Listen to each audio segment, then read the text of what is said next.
ఇప్పుడు ప్రపంచం దృష్టి అంతా అయోధ్య రామ మందిరం పైనే పడింది. కేంద్ర ప్రభుత్వం అత్యంత ప్రతిష్టాత్మకంగా తీసుకున్న ఆలయ నిర్మాణ పనులు పూర్తి కావచ్చాయి. ఈ నెల 22న దేశ ప్రజలంతా గర్వించేలా ప్రాణ ప్రతిష్ఠక వేడుకలకు ఏర్పాట్లు చేస్తున్నారు. ప్రధాని నరేంద్ర మోదీ సహా అధిరథ మహారథులు హాజరు కానున్నారు. అయితే జగదాభిరాముడి జన్మస్థానమైన అయోధ్యపురి సర్వాంగ సుందరంగా ముస్తాబవుతుంది. రామ మందిరం ప్రారంభం, విగ్రహ ప్రాణ ప్రతిష్ఠకు ముహూర్తం సమీపిస్తుండటంతో సుందరీకరణ పనులు శరవేగంగా కొనసాగుతున్నాయి. ఆలయంలో ఎన్నో విశిష్టతలు, విభిన్నతలు ఉన్నాయి. ఈ విషయాలు ఏమిటో ఈ వీడియోలో తెలుసుకుందాం.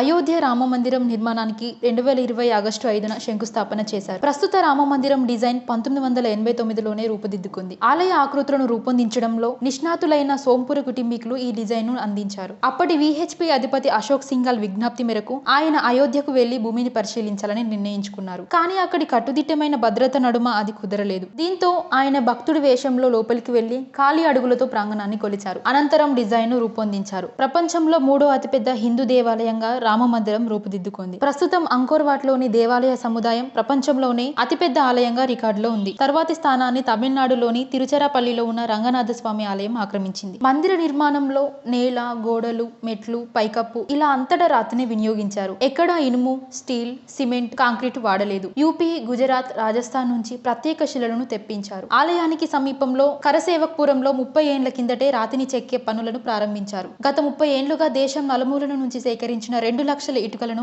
ఆలయ పీఠం కోసం వాడారు. అయోధ్య రామ మందిరం ప్రధాన ఆలయం తలుపులతో పాటు ఇతర తలుపులను నిర్మించే కాంట్రాక్ట్ ను సికింద్రాబాద్ బోయిన్పల్లిలోని అనురాధ టింబర్ డిపో నిర్వాహకులు దక్కించుకున్నారు. యాదగిరిగుట్ట ఆలయ ద్వారాలను ఈ కంపెనీ ఎంతో నాణ్యతతో తయారు చేసిన విషయం తెలిసిందే. ఒడిశాలోని కొనార్కు సూర్య దేవాలయం గర్భగుడిలోని మూల విరాట్ పై సూర్యకిరణాలు పడినట్లుగానే రామ మందిరంలోని బాలరాముడి విగ్రహం మీద శ్రీరామ నవమి రోజు సూర్యకిరణాలు ప్రసరించేలా అయోధ్య ఆలయ నిర్మాణాన్ని చేపట్టినట్టు తెలుస్తుంది. గర్భగుడిలో ప్రతిష్ఠించే బాలరాముడి ఎత్తు 51 అంగుళాలు. 5 ఏండ్ల బాలుడి రూపంలో ఉండనున్న ఈ రామయ్య విల్లంబులు ధరించి కమలంపై కూర్చొని ఉండనున్నట్లు సమాచారం. వాస్తవానికి ఇలాంటి విగ్రహాలను 3 శిల్పులు వేరువేరుగా రూపొందించారు. చివరకు ఇందులోంచి ఒక విగ్రహాన్ని ట్రస్ట్ ఓటింగ్ ద్వారా ఎంపిక చేసింది. ప్రధాన ఆలయాన్ని ఎల్ఐటి కంపెనీ నిర్మించగా ఉపాలయాలు, ఇతరత్ర నిర్మాణాలను టాటా కన్సల్టెన్సీ ఇంజనీర్స్ లిమిటెడ్ నిర్మిస్తుంది. అష్టభుజి ఆకారంలో గర్భగుడి నిర్మాణం చేపట్టారు. రెక్టర్ స్కేల్ పై 10 తీవ్రతతో భూకంపాలు వచ్చినా, మరే విధమైన విపత్తు వచ్చినా కనీసం 2500 ఏళ్ల పాటు ఆలయం వాటిని తట్టుకునేలా డిజైన్ చేశారు. అయోధ్య ఆలయం ప్రాంగణంలో 27 నక్షత్రాలకు సూచికగా